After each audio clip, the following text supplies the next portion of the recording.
Ladies and gentlemen, the show we've all been waiting for, Paranormal Buzz Radio is proud to present REP Paranormal and Friends with your hosts, Kim Purvis and Allison Robinson.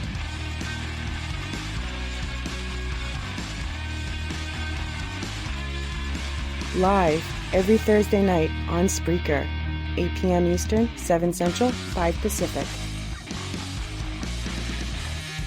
Be sure to check out their Facebook page, REP Paranormal Busters.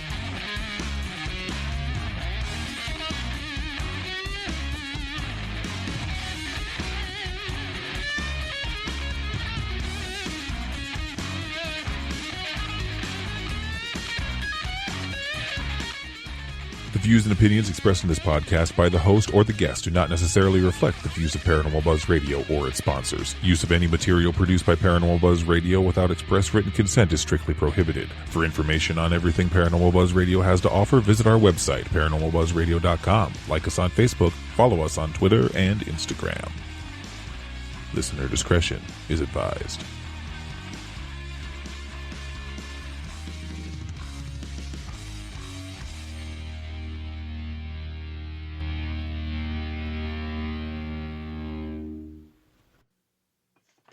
Everyone, welcome to another night of REP Paranormal and Friends. Tonight we have a special guest. We have Robert Lindsy Milne, and welcome to the show tonight. Thank you. I have been looking forward to it. I mean, I was, when I wrote the promo and I, posted your banner, I said, what can happen when a psychic goes on a paranormal show? Well, come and find out. Yeah, absolutely. Yeah, because you never know really what's going to happen. That's right. So why don't you give a little bit of background on yourself? How did you know that you had these abilities? I found out at a very young age, and in a pretty spectacular way also. But before I found out that I was I am psychic, I started doing psychic things at about that I can remember, about 5, 6 years old. Like one time I came home from school, said to my mother, Grandma Harris died today. And my mother got all upset and yelled and screamed and probably spanked me or hit me for saying these saying these bad things. Uh-huh. Now I'm 72. So I was born in 1949. You are not 72. Yeah, well, all right, 72 and a half. Okay. Oh my goodness. No, You don't even look it. You look like you're in your early 60s. Yes, well, I am.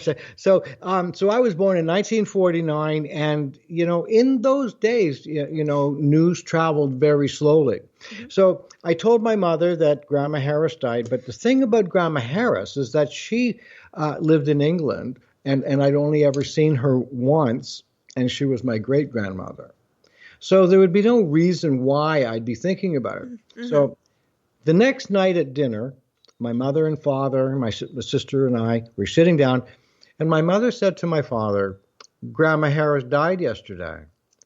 And I thought my dad was going to get angry with my mother for saying bad things. Oh, yeah. But they talked about it instead.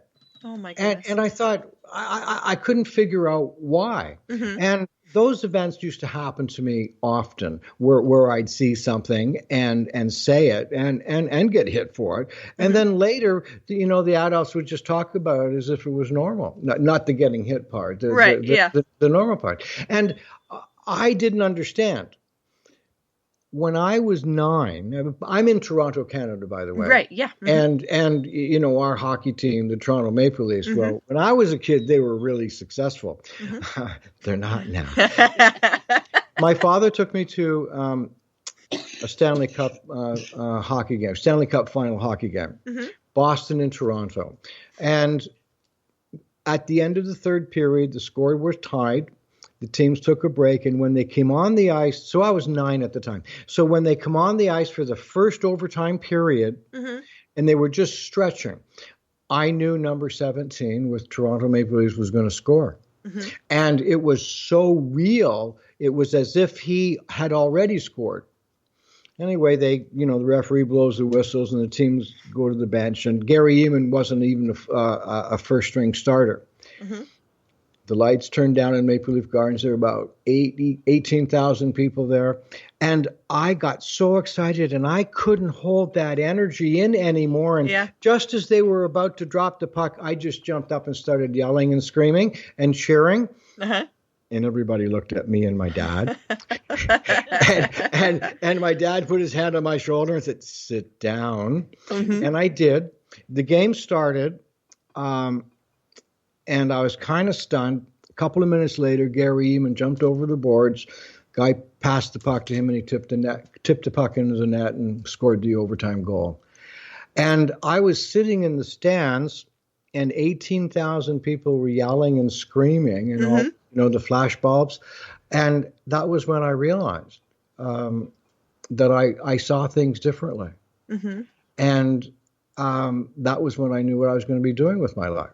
And that was really when I knew that I was psychic. Yeah. Yeah. I didn't know that I was psychic. Right. I just knew I was something different. Right. Yeah. I do remember reading about that, and I thought that was pretty cool because I would have been like, I probably would have said like, oh, they're gonna, score the next goal or whatever, and then they probably would have looked at me like I was crazy. But then afterwards, when they did, I probably would have turned around and said, "I told you so." Right. It wasn't quite as. It wasn't that. My family and extended family really weren't receptive to that type of thinking. And that was one of my questions. Yeah. Yeah. So I had to duck a lot, and I didn't understand when that happened at Maple Leaf Gardens. Was when I knew that other people weren't seeing what I was seeing, and I got hit a whole lot less, and so that was a really good, pretty important. Now there's a continuation to that story. My sister and I used to get our allowance on Saturday mornings, and cost a quarter. We'd get a quarter, and to go to the movies, we'd go to the movies and get popcorn and whatever. When I went to get my allowance, I said to my father, "Boston's going to win tonight." And he said, "No way." And I said, "I bet you a quarter." and he kept my quarter. Anyway, Boston won that night. And I started betting with my dad, and I hustled. I got so good at it. I had to let him win sometimes, or I thought he was going to catch me. Right up until the ending of my dad's life, which by the way was only last August, he never caught on. And the reason is he never ever acknowledged the fact that I'm a psychic or that the psychic realm exists. He'd never accept it. Oh, wow. Yeah. That was one of my questions. I didn't know if they had accepted it or anything like that as you were growing up. Yeah, it was unacceptable. And I left home at a really young age. The first time was 14 and a half. And I lived in downtown Toronto for a while. And then when I came, and I lived on the street using my psychic abilities and instincts, and that's what kept me safe, and that's how I honed my skills. I was brought home by the police. We're still at 14, and I stayed at home for another few months, and then I moved back downtown again, and I never lived with my family ever again, full time. And I continued to survive using my instincts or using my psychic abilities. Right. And I heard that if you worked at the Cozy Tea Room, if you worked there, you'd get a sandwich and a cup of tea and cookies, and you would get paid at the end of the shift. And if you worked in the night shift, you'd get a hot dinner as well as get paid. And I applied here. I was like 15 and a half, and I had never read, and you had to do tea leaf and card readings. And I had never read a card, and I had never done tea leaves. But I would just pick the tea leaf, the teacup up and looked inside, and I just started talking about what I sensed from the owner of the tea room. And that day I started working at the tea room full time, and I was 15 and a half. That's how I got off the street. Yes, yes. I do recall reading about that too. Yeah. Now, like at the tea room though, Yes. wouldn't you get in trouble though if you were caught getting paid for your readings? Yeah. Well, we didn't get paid for readings. Uh-huh. So in Canada, all the way up until I think July 1st, 2019, there was the Witchcraft Act, and it stated that anyone who fraudulently would tell fortunes for a consideration, give medical treatment and advice using an occult or crafty science, or using an occult or crafty science to accuse somebody of a crime, is guilty of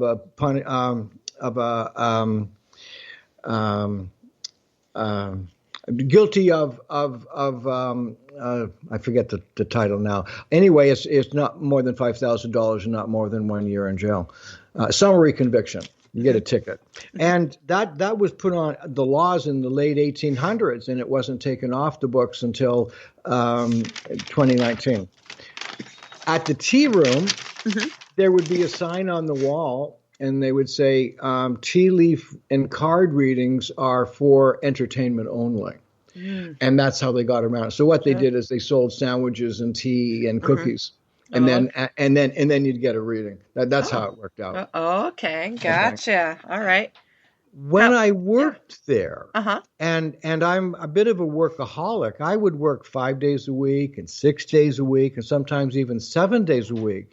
And after a while, there would be some days where I'd see 40 people in a day or 10 and anywhere. And that's what I did all day long, doing readings, one after the other after the other. And I worked there till I was about 21. I'd done thousands of readings, by the time I was 21. Oh, wow. That's amazing. That's amazing. Now, do you go and do this stuff at any kind of events or anything like that? I don't do that. No. After I left the tea room, I worked on my own, and then I started appearing on radio and TV shows in Canada, and then I traveled through the U.S. and around most of the English-speaking world. The only place I haven't been is Australia and New Zealand, appearing on shows. And a few years ago, I became semi-retired as well. I just stopped traveling. Okay. And I slowed down. I slowed down to about 500 readings a year, and then. Oh my goodness, that's still quite a few. Well, it's something that I do, and at a really young age, at about 21, I had heard that if a young man became a priest, that he made a vow to say a mass every day of his life. So I thought that if this is what I was going to do, I made a vow that I would do a psychic reading or practice doing a psychic reading every day of my life. And I made it for close to 30 years without missing a day. Oh, wow. Yeah. And if somebody would call me on a day where I was practicing as opposed to not working, or as opposed to working, often I would do a reading for that person instead of practice, because you're always better if you really do it rather than practice it. Right. So sometimes out of the blue, when I'm booked up several weeks in advance, somebody, call and I'll say, oh, well, let's do your reading now. That can happen. Very nice. Very nice. We do have a question in chat. They want to know if you do any paranormal investigating as well as your readings. Have you ever done any of that? I don't think so. The type of investigating that I would do, and there was one time when the police wanted me to help them find a person, and I did, so, and the person was dead. I don't know if that's paranormal research or not, but they're the type of things, or sometimes one of my friends will call and say, I lost my keys. Where are they? And, that's one of the advantages of being friends with me, Oh, yeah. Oh, that's too funny. And that's funny that you mentioned that you have helped the police, because the next question that this person did ask in chat, he wanted to know if you had a preference on what kind of readings you did, whether you helped out with missing persons or if you did personal readings. So it was kind of funny that you said that, and then he said that as well. But he does have some. I'm the type of psychic. I'm really interested in what's in front of me. I'm more oriented to giving service or aid to living beings, ones that that you can touch and taste and feel. Yes, right? Yeah, exactly. I'm more directed to that. I'm more focused on behavior, inner growth, being in control of your life. I'm more focused on that way of thinking, and I do my readings when people come to get a reading, and the readings I do are a monologue. So when someone comes in, they sit down and I know their name, and I very seldom ever ask questions when I do readings, and at the very beginning I ask, how old are you? What month is your next birthday? And that's pretty much it. And then I just start off talking. And in a reading, at this stage of my life, I'm doing this more and more. I see someone's life from conception to completion. Oh, wow. And I don't spend a lot of time at either end. I spend a lot of time at where they're at in the moment. But I do go back and forth in time in their lives. And sometimes if someone's going through a problem and they think that, their life is over, one of the things that I do is I go forward into the future, say to when they're 75 or something, and I look back through their eyes at 75, and I describe to them today how they feel about the way they solved the problems they're going through. So I tell them what they feel, how they solved the problem when they're 75, how they think about it. Oh, wow. That's very interesting. And I often give now, and sometimes when I'm giving bad information, and sometimes you have to. Right.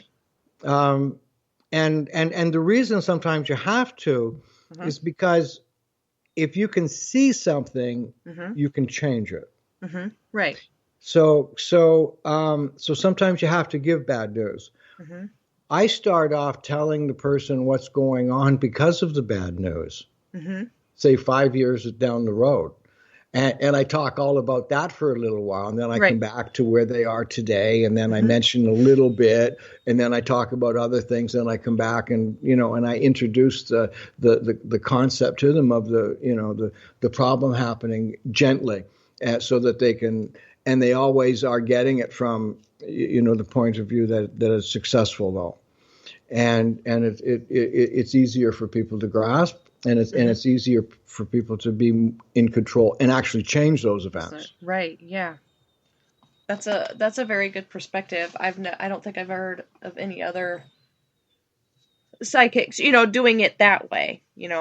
I thought it was just how everybody did it, and I found out that I've never met anybody that does. Right. Yeah. Well, how it happens, or how it happened.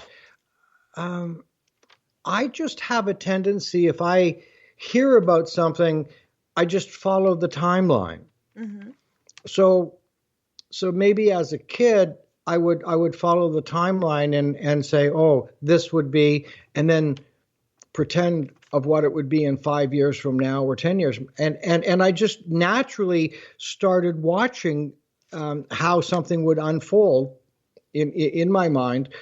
And following timelines, and it just became how I see. And even when I'm walking down the street, if I see something happen, I can I can see how the timeline turns out and how it goes. Oh my goodness! Wow, that's amazing. Yeah, I know. I haven't talked to any other psychics that do it that way. You know what I mean? They usually Yeah, just talk about like a past loved one or something like sure. that. But this is very interesting and unique, and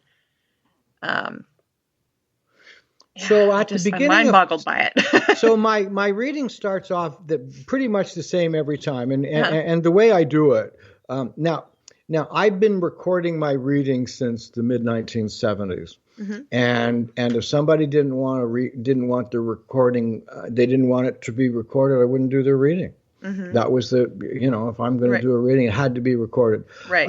So and they had to have the copy of it. Right.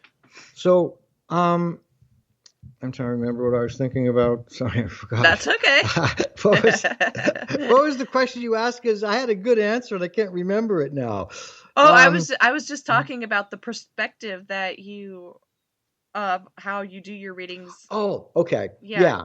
So the way it goes is I start my reading and I'll say this is Wednesday, December 23rd, 2021, psychic reading for, and I say the person's name, and then I say, here we are today in December 2021, and then what I'm going to be discussing with you today is, and then I just start to talk.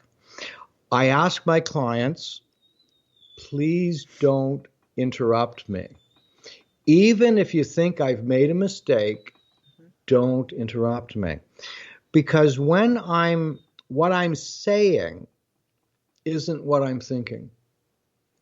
What I'm saying has already been processed and is going through my lips.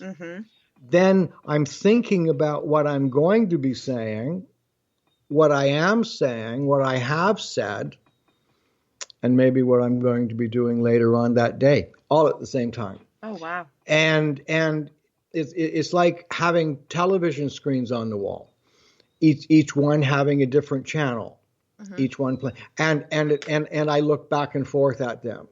So that's how I visualize it. And if I get interrupted, it pisses me off. But if I get interrupted, it's like pulling the plug out of your pulling the power plug on your computer, and sometimes I can't get it back. So I also, when I'm doing readings, I'm constantly going over what I've said in the reading, and I automatically correct the mistakes. Because, I figure I've done more than 100,000 psychic connections over my lifetime. And I know the difference between what it feels like when it's right and when it's wrong. I just know the difference. So if I'm sensing something in a reading, I'll and I know it's not quite right, I come back and fix it. It's like painting a picture. You paint a little bit here and then a little bit there, and you come back, and that's what I do as well when I'm doing readings. Okay, very nice. All right, we got a couple more questions. Please. Here in chat. They're lighting them up here a little bit. They want to know, what things do you not like about readings, and what things do you like about readings?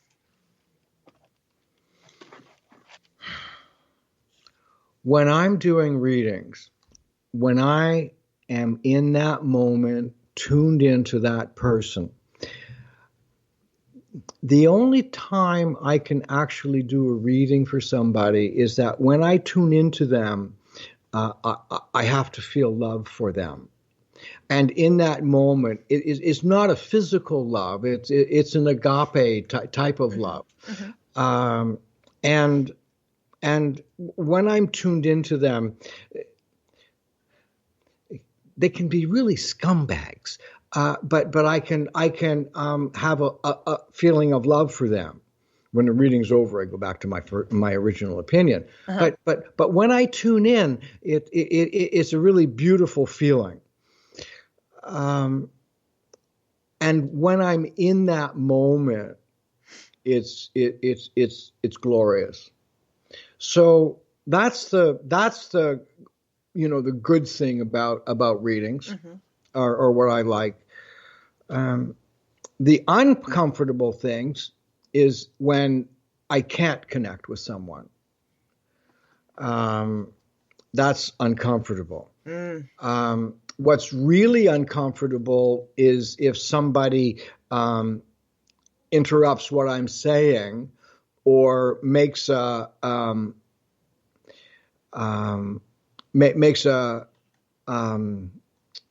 unusual gesture, or something to interrupt the session. That's I don't like that. Right. I don't like telling people bad things, but I do. And I'm also the type of person that if I don't think I'm doing my absolute best, I won't do the reading. And I also guarantee my work from the time I do that person's reading. I guarantee it from that point till the ending of my life or theirs. If for any reason they're dissatisfied with my service, I'll give you back your money, just like that. And so if I did a reading for you 25 years ago and you came to me and said, Robert, you did this reading and I was really disappointed, I would give you back the money that you paid me 25 years ago. Oh, wow. You're not going to get today's money. Right? Yeah. You're not getting that bread. Yeah. No. Yeah. You better have that in some fine print. That's right. Because you never know what these day and ages what they'll try to get. And I do, and it happens. And now when I do a reading, it must be recorded, and it is not that person's reading until I decide that it's their reading. And I have to decide that it's the best reading that I can do, and if it isn't, I won't let them have it, and I won't take the money. Very nice. I don't think a lot of them would do that. So. I hate doing it. Yeah. Oh, I hate it. I hate working and not getting paid. But the energy, the negative energy, how you hold if you get into an argument or have bad feelings with your client, can stay with you for years. And if you just give the money back, it's over. Right. Yeah. Exactly. It's a good way to look at it.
Right.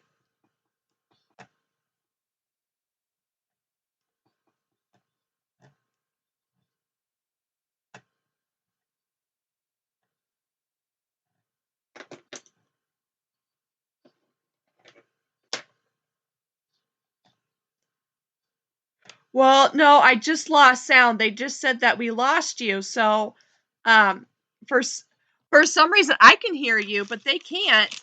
And my sound just went to disabled, so I'm trying to figure it out so they can hear what you're saying. Just one second. Let me go ahead and say something here and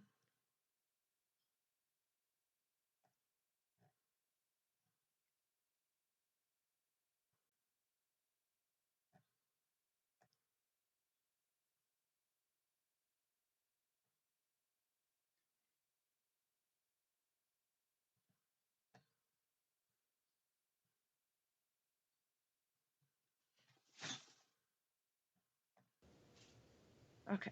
Let's see.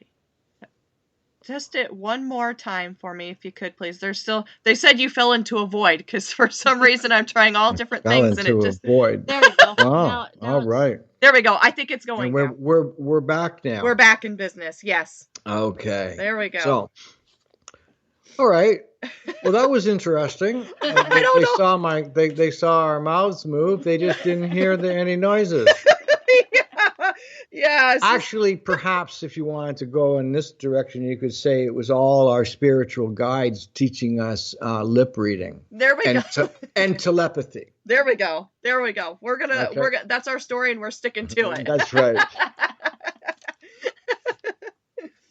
Okay. There's another question that popped up into chat.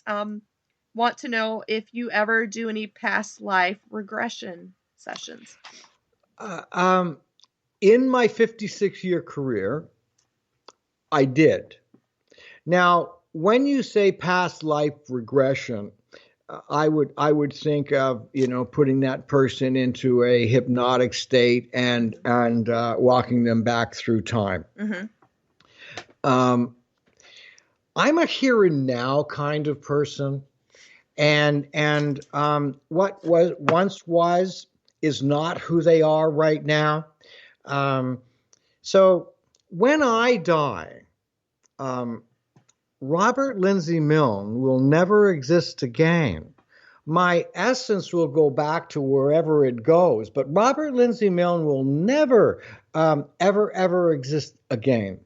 Parts of that spirit will be incarnated, mm-hmm. but it'll never be Robert Lindsay Milne. Mm-hmm. So when we say, who was I in a past life? Well, not much related to you at all. There are some resonances, but not very much because you're living a whole different existence. Mm-hmm.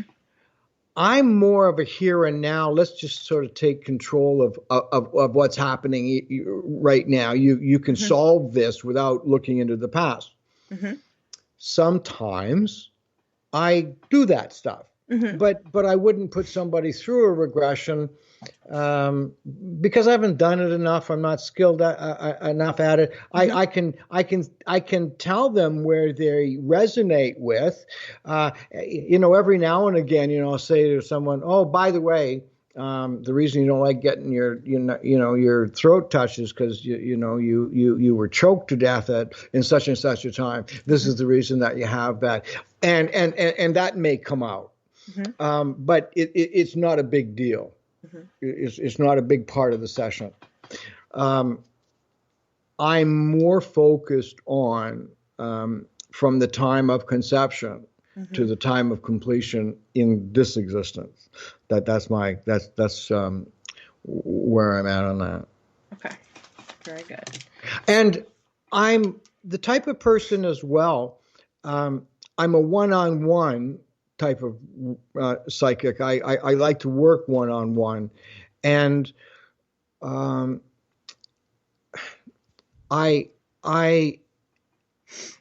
am really not interested in world hunger or mm-hmm. ending world hunger or wars or things like that. What I'm interested in mostly is the person in front of me, mm-hmm. and that's been my focus my lifetime. Just helping the person, the being in front of me is where I'm. Excuse me. And helping that being deal with the crises that they're in today. That's what my focus really is. Mm-hmm. Excuse me. And one of my subspecialties is dealing with people with trauma, and also helping people, mostly women, escape from abusive relationships. That's another part of my work, and it would be under the category of life coaching. Okay. Yes. Right. That was another one of your many things that you have listed, and then also, you have a podcast, correct? My Side of the Crystal Ball. Yes. And I never imagined that I would have a podcast. And as I said, a few years ago, I became semi-retired. I had been doing radio shows and TV shows and traveling and readings in other cities for years and years. And the last show I did was in Toronto, and it was on the highest rated radio station in the country, and it was on the highest rated radio show. And I was on from 9:05 to 9:55. And at 9:15, and I was taking calls. And at 9:15, I looked at the clock and said, "Oh, shit. 40 more minutes of this. Oh, God." And that was when I said, you're finished doing this. And because I'd been feeling like that with shows for a pretty long time. And I was just feeling awful. It just was terrible. And so I stopped. And then I became an old-fashioned psychic, and people just came to my place. And as I said, I slowed down to about 500 sessions a year. Yeah. And then the book, The Perfect Predator, came out. Yes. That's the book where the guy caught the superbug. And the superbug that he caught was 100% antibiotic resistant, which means you get that bug, well, you used to. When you get that bug, you used to die. He was a client of mine, and his wife also was a client of mine. She happened to be a professor of epidemiology at the University of Southern California.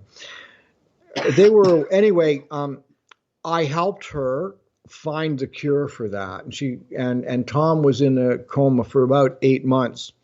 And I had a mental link with Tom during that whole time.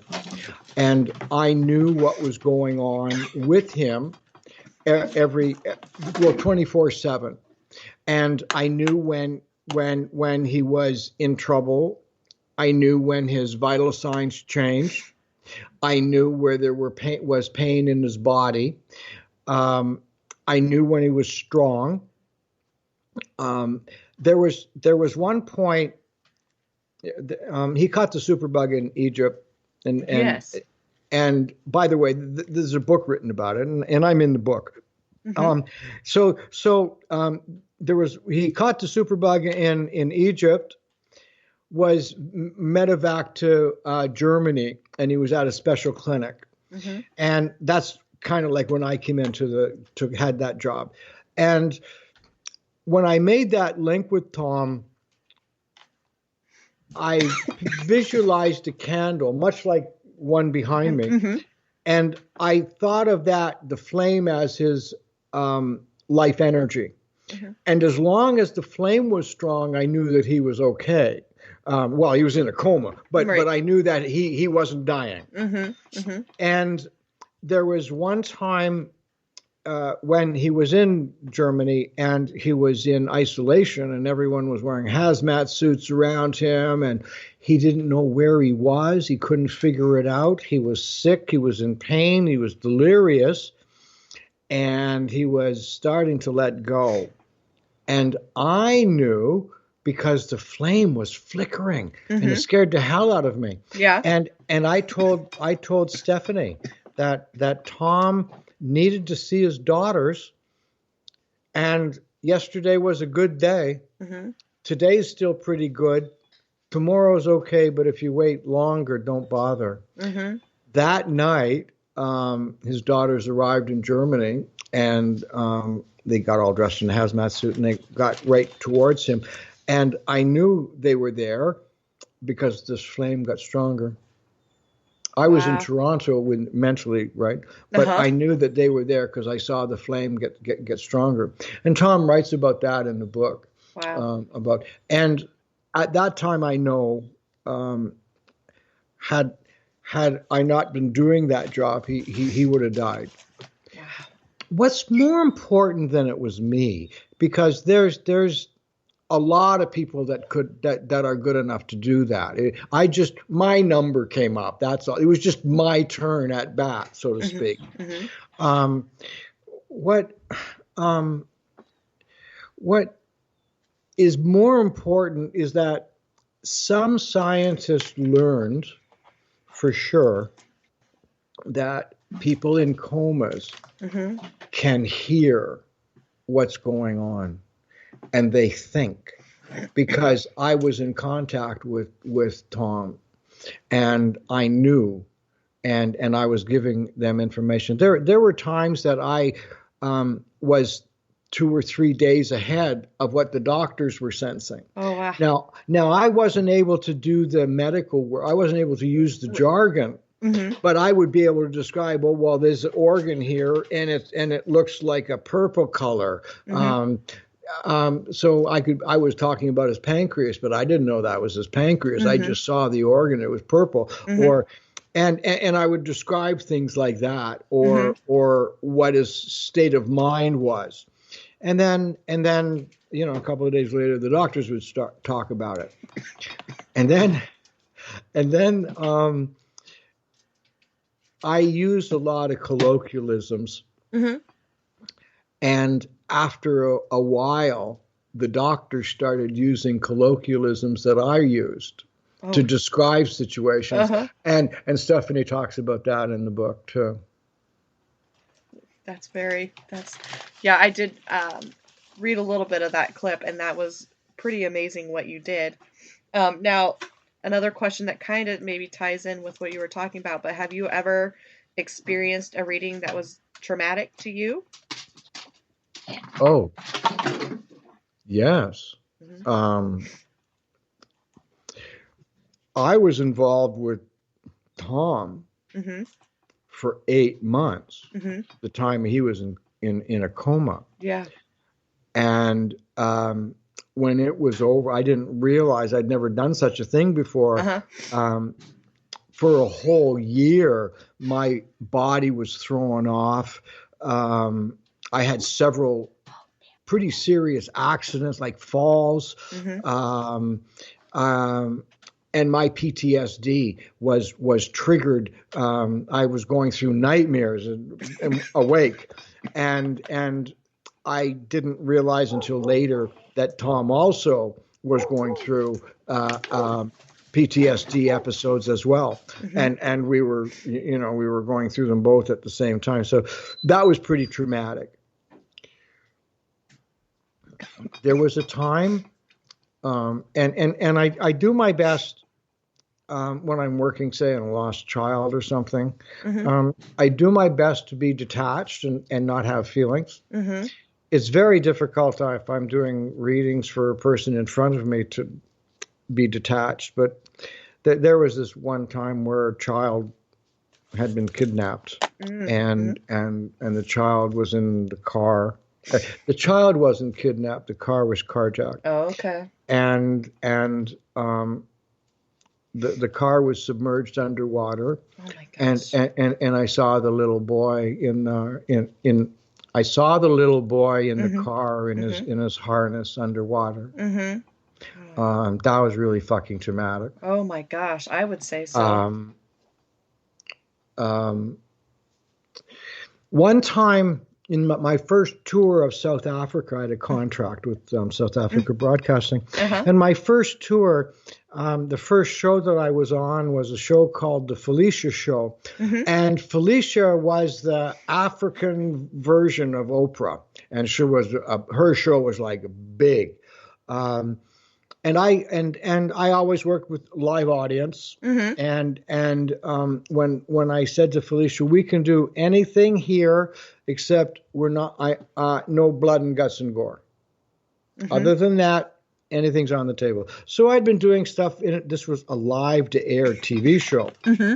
So anyway, I was starting to get tired, and we were going through a break, and I saw this one black woman come up to the microphone, and then we went through a break, and I said to Felicia, "See that woman at the microphone? Don't pick her. Oh. Mm-hmm. Don't pick her." Mm-hmm. And then I went backstage because I had to pee. And when I came back on set, and the director's, counting down, and he's doing that, right? Mm-hmm. I look up, and guess who's at the microphone? Oh shit. That woman. Oh man. All right. So I stand up and I look at the woman, and I am really afraid to say anything. Mm-hmm. And then I was really, and I couldn't pick anything up. I didn't want to. Mm-hmm. And I told her that I was having a bit of trouble. Did she have a question? Mm-hmm. And she said that her 11-year-old daughter mm-hmm. didn't come home 3 nights ago. Oh my gosh. And she wanted to know mm-hmm. what is happening to her daughter. Oh. On live TV. Oh, no. And when a child gets lost in America or a child gets lost in Canada, mm-hmm. that's really dangerous. But when a child gets lost in Africa. Oh, yeah. I saw what happened to that woman's child. Oh, my gosh. And I couldn't tell her. Mm-hmm, mm-hmm. I wouldn't, is what I saw. And anybody out there, you're listening to me talking about being psychic, mm-hmm. when information comes through you, mm-hmm. anything can come through you on one condition: don't keep it, get it out of you. So when the energy comes through, mm-hmm. express it. Mm-hmm. 'Cause if you don't, it messes you up. Mm-hmm. Do you remember the movie The Green Mile? Yes, I do. Right? And John Coffey's taking that energy. Now that's a Hollywood version of what actually happens with healers. Mm-hmm. Okay, that really truly is. Mm-hmm. And John Coffey would always get weak, and then he released the boogeymans or whatever. Yeah. And then there was this one time when he cured the warden's wife of a brain. Yeah. Right. And he'd held that energy in mm-hmm. all the way back to the jail, and he could hardly walk, and he was so sick, and he was coughing. That's what happens when we hold energy in that's not ours. Mm-hmm, mm-hmm. Okay, that's a real life demonstration. Mm-hmm. And you got to get rid of it. Well, mm-hmm. I'm not going to tell this woman that her daughter got chopped up and was used as a blood ritual. I'm just not going to do it. Oh my gosh, yeah. Oh. And I held that energy in. And it made me sick for several months. Mm-hmm, mm-hmm. Oh, so that was a terrifying one. I wouldn't be able to deal with that. Now, have you ever had, let's say, somebody who has passed on come and visit you looking for help? Have you ever had anything like that?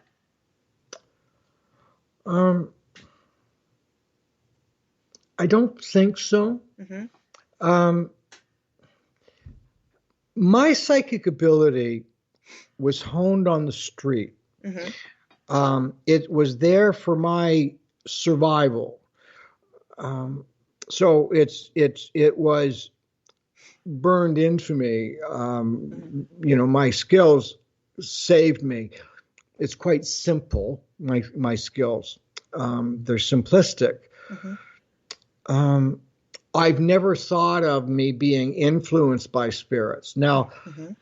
people that have been around me, one friend of mine, well, here, I can only give you an example. So there was one time I was doing a reading. It was in Edmonton, Alberta. Okay. And I was doing a reading for a guy. This guy'd been a client of mine for 15 years or so. Uh-huh. And his mother-in-law had been a client of mine for, 10 or 12 years before that, mm-hmm. grandma. Mm-hmm. Anyway, he had come to me for a reading when I was in town. And he was telling me about the plans that he and his wife, they were building this beautiful new home, and there was a special place for Grandma to move in. And they were so happy that Grandma was going to come and live with them and stuff like that. Except the vibes I was getting is Grandma didn't want to be doing that. Oh. But Grandma was giving away all her, like Grandma was living on her own. And she, by the way, I'm calling her Grandma because I called her that, and a lot of people called her that because she was like that kind of grandma. You know? Oh yeah, yeah. And she was giving her stuff away, and I realized in this guy's reading that Grandma wasn't planning to move into the house, and Grandma was getting ready, and she knew it, and she was planning to die. Oh wow. So when I told this guy this information, now I was gentle about it, Right. but I was specific and direct. And when I was saying that information about Grandma wasn't going to make it to the house because she didn't want to, and etc., I knew that what I was saying, how I was saying it, and the reason I was saying it was right, the right thing to do. That night, I woke up in the middle of the night from a deep sleep, and I just woke up, and it was, who the hell are you to be saying such things to that guy? Like, how the fuck do you know this? What's the matter with you, Robert? Yeah. You know, like, and I really beat myself up for it because I was horrified that I had said things like that. Right. And I was telling, the next day, I was telling my friend about that. And he said, you know, Robert, I've been watching you for a lot of years, and I've always suspected, but I didn't want to tell you. He said, I've always suspected that you are channeling. He said, now you tell me the story. He said, I absolutely do believe you're channeling because you were so clear that it was the right thing. And then when you were back to your normal self, you saw it differently. So he said, I think you were channeling. So yeah, maybe I do. Okay. It's not important. You see, it's not important if you're a clairvoyant or a telepath. It's not important if you're a channeler or you're an intuitive.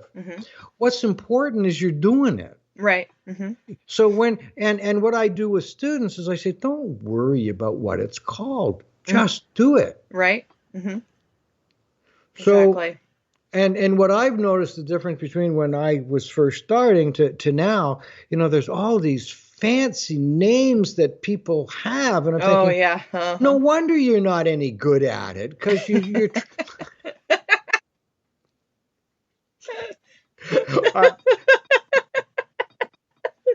I love that. I love it. It's because you're trying to do something that you have a word to. Just do a fucking reading. Look at the person. That's all it's about. You know, I start off, I used to teach a one-day seminar workshop, and it was how to be psychic. And in that workshop, I guaranteed to everybody that sat in the workshop and did what I showed them, I guaranteed them that they would be doing psychic readings for strangers before the end of the day. And if not, I'd give you back your money. And I had like as many as 300 in a class and as small as 10 in the class. And over the years, at 20 years I did it or so, I gave back money twice. So what I say to people, one, forget about what you're calling it. And then what I ask people to do is become aware of what's obvious. Become aware of what's obvious. when you become aware of what's obvious, more becomes obvious. Excuse me. And then when more becomes obvious, then more becomes obvious again. And until that obviousness that you see that is obvious to you is not obvious to other people. So what I tell people is, look at the person in front of you. Look at them. See them with all your senses. You know, in the old days, there used to be this thing called ESP. Well, that's called extrasensory perception. Well, what is extrasensory perception? Well, we take our 5 senses, touch, taste, smell, hear, see, put them all together, and we have a 6th sense. That's what ESP is. And it just gives us a different level of awareness. So become aware of what's obvious.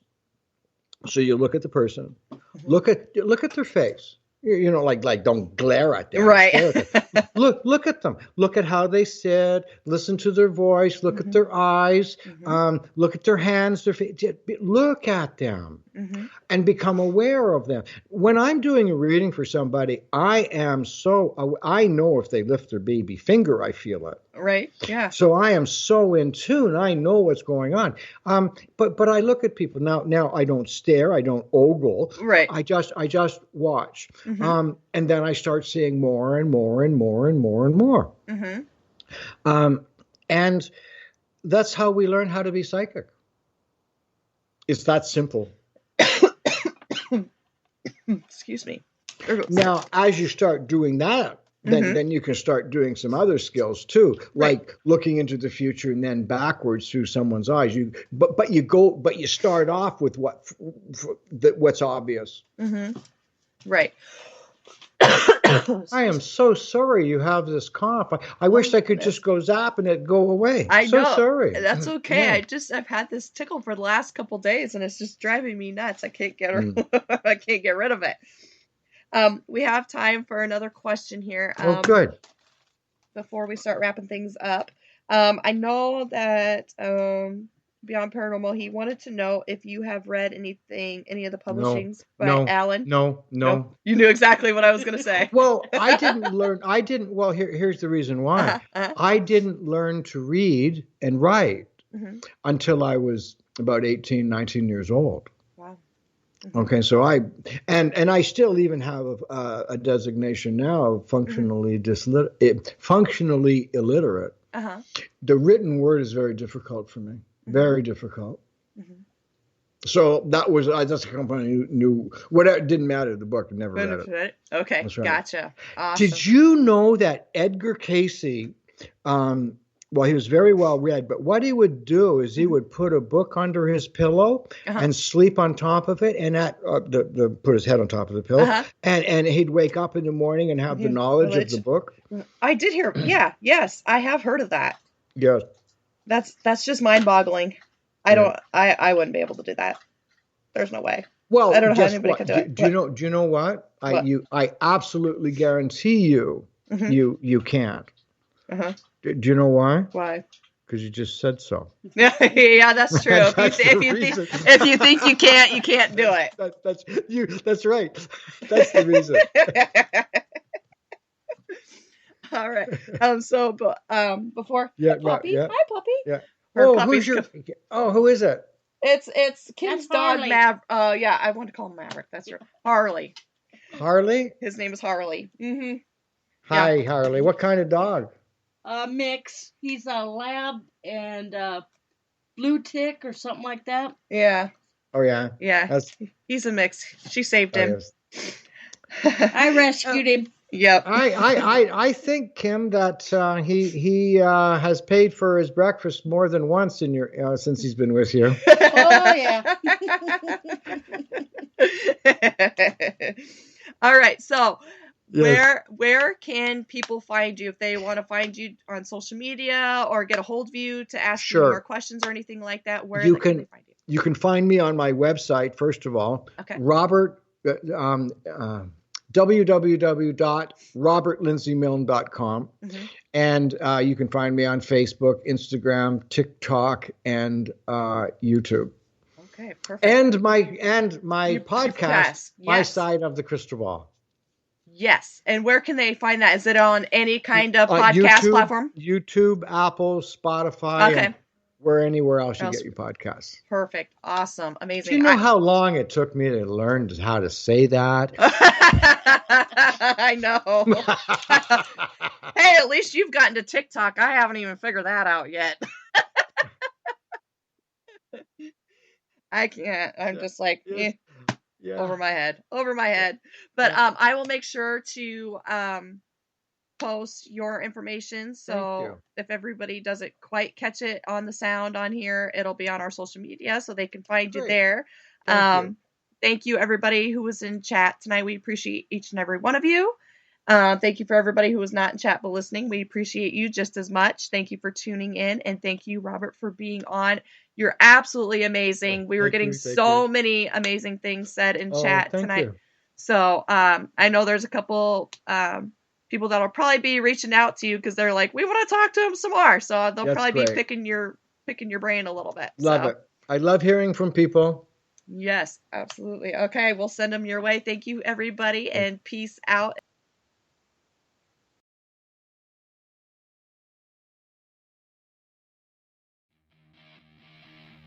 Thank you for listening to REP Paranormal and Friends. Be sure to check out Kim and Allison on Facebook at REP Paranormal Busters.